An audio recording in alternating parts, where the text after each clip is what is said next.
Welcome back to Newsday here on Arise News. Now, a new public opinion poll conducted by NOI Polls has revealed that government officials, 30%, and the police, 26%, are the main violators of human rights in Nigeria, as disclosed by Nigerians whose rights have been violated in the past.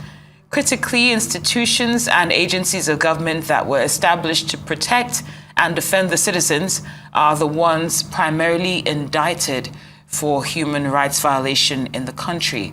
For a closer look at the finer points, disclosures, and recommendations of this report, we're now being joined by Arise analyst Frank Tietie. Thank you for joining us, Frank. Thank you, my pleasure. Of course. Now, of course, this is not a very exciting report based on the figures that we've seen with it. But what stood out for you the most? Well, what stood out is that nothing has changed. This was the same situation last year, where if you consider that government and the law enforcement section referred to as the Nigerian police all actually form the public service, to now think that authorities and persons saddled with responsibility for protecting rights are now the main violators of rights. Actually, it's very portends a very gloomy situation here and in the future. It shows that we are yet to imbibe the culture of observing human rights standards. It should not start from the bottom up. It should start from those who are responsible. It is very difficult for the ordinary citizen, for the citizenry to appraise human rights standards.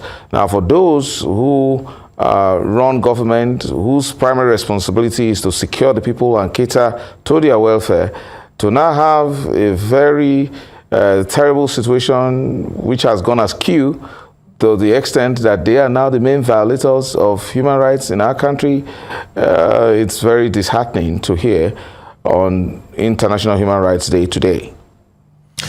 Very good, Frank. Like you said, it's worrisome when you hear revelations like this. The protectors are the violators, and we're seeing this happen on a daily basis. But, you know, in retrospect, how did we get to this position, you think? Well,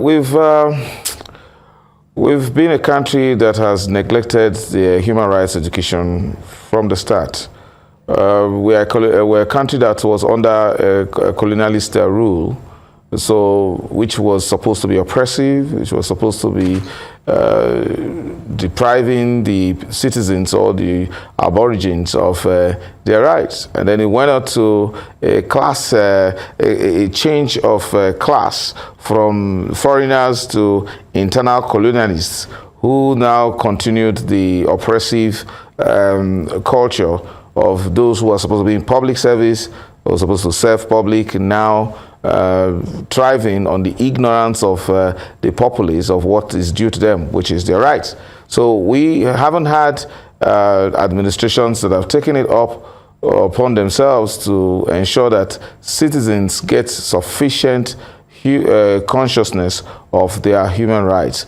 After all, that's the essence of the entire state. Human rights are not things that the state even gives, not to talk of the government. Human rights are inalienable. They are inherent in every human being. So to think that we have thrived under a culture of disregard for these rights shows that it's a systemic problem. It's something that is more or less intended.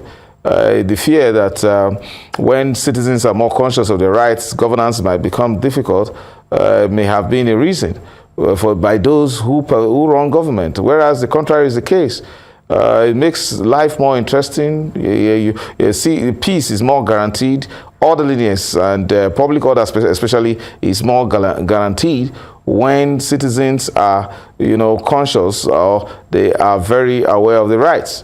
But to keep them in the dark, to starve the National Human Rights Commission of adequate resources to embark on widespread human rights education, it's counterproductive. And that's the reason why our country, went into degradation, slid into insurgency, and making life so cheap, and then reducing the quality of life as we have it today. It's something that we need to address very quickly.